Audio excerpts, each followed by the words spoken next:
First of all, we thank our education champions in the House and the Senate for initiating this, and we thank the President for signing the new ETIAP law.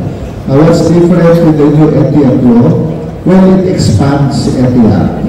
Remember, ETIAP was implemented by virtue of an executive order of then President Ramos. It is a recognition that CHED should provide multiple pathways for students to complete their education. Kasi ang ETIAP, it answers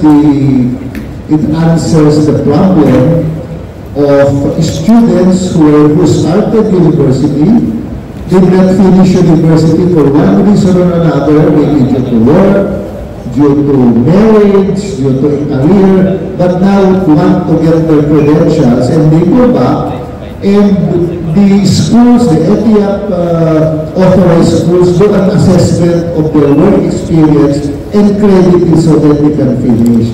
Madami na po graduate dito ng mga sikat, no? Madaming sikat na mga graduate ng ETIAP. But things have changed since then. Okay.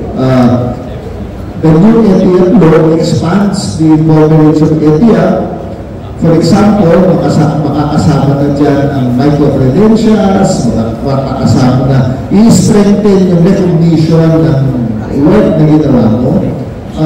Number two, and I think that this is very important, if it is now a law, we can now mobilize more resources for it, we can now expand the coverage, so that we can encourage more students who want to finish their education to come back and finish their credentials. It also allows us to give more scholarships. It allows us to give more faculty capacity building for faculty members having ETIAP program. So it mainstreams ETIAP because there is a national law that covers it.